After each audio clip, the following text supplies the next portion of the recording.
and this gets perfectly into what we're going to talk about today. They're focused on getting the right person elected, or getting the Republican into office, or about trying to help get the Libertarian Party 5%, or things like that. And so you guys, a lot of the work that you do with nullification is fantastic, and just showing states that they have the power to say no. Right. So we'll get into that in a little bit too. But first, let's maybe kind of get into voting and talking about why putting our hopes in, electing the right president or electing the right senator it's why it's not a very good way to count on expanding liberty. And yeah, I think that's the natural impulse, right? I mean, that's what we're taught. If you want to make a change, then you got to vote the right people in office. And, I'm 53 years old, so I've seen a lot of elections, and every one, I think in the last 20 or 30 years, has been the most important election of my lifetime. Right. And yet nothing has changed substantively. And Michael Bolden really kind of made me think about this when I first started working with the 10th Amendment Center. Michael's the founder and the executive director. And this was, I think it was, I don't remember which election it was. It was early on. It might have been 20, I don't remember. Doesn't matter. One of the earlier presidential elections. And Michael Bolden said that no matter who gets elected, 4 years later, the federal government is going to be bigger, more powerful, deeper in debt, and infringing on more of your rights. And that's proven true with every president that's gone past. And but again, it's like the old adage. Who was it? Einstein is attributed to saying that insanity is doing the same thing over and over again and expecting a different result. That's federal elections, it seems like.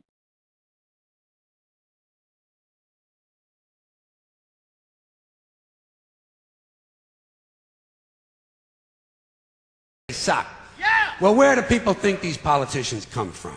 They don't fall out of the sky. They don't pass through a membrane from another reality. They come from American parents and American families, American homes, American schools, American churches, American businesses, and American universities, and they're elected by American citizens. This is the best we can do, folks. This is what we have to offer. It's what our system produces. Garbage in, garbage out. If you have selfish, ignorant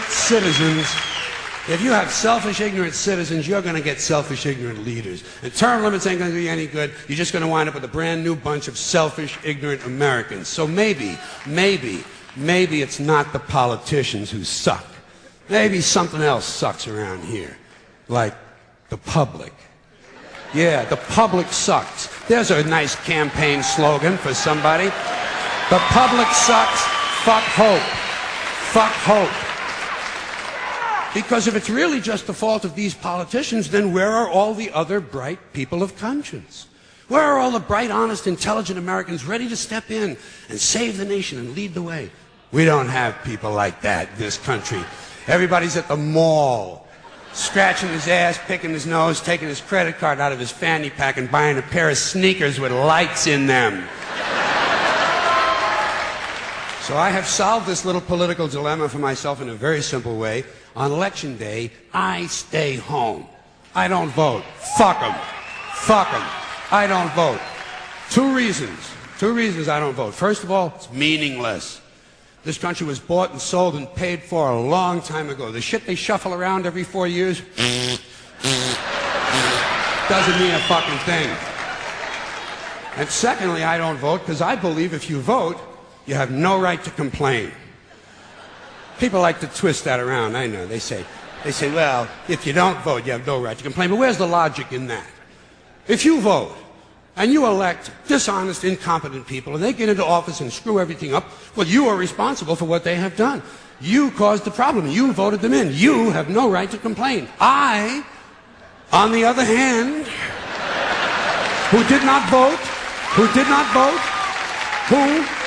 in fact did not even leave the house on election day, am in no way responsible for what these people have done and have every right to complain as loud as I want about the mess you created that I had nothing to do with. So I know that a little later on this year, you're going to have another one of those really swell presidential elections that you like so much. You'll enjoy yourselves. It'll be a lot of fun. I'm sure as soon as the election is over, your country will improve immediately. As for me, I'll be home on that day doing essentially the same thing as you. The only difference is, when I get finished masturbating, I'm going to have a little something to show for it, folks. Thank you very much.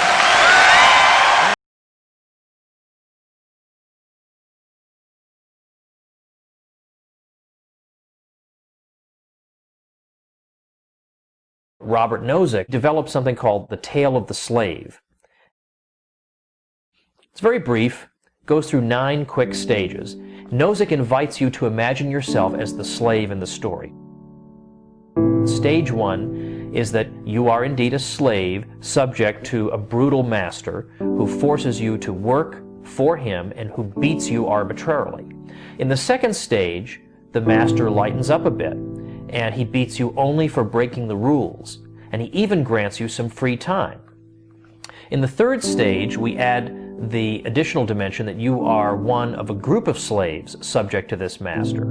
And this master, based on principles that are acceptable to all of you, decides how goods will be allocated among you. In the fourth stage, you even get some time off.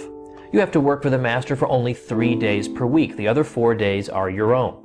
In stage 5, you even get to work wherever you want, but you have to remit to the master 3/7 of your wages to correspond to the 3 days out of 7 that you once worked for him. He also retains the right to recall you into service in emergencies and to increase at any time the fraction of your wages to which he lays claim.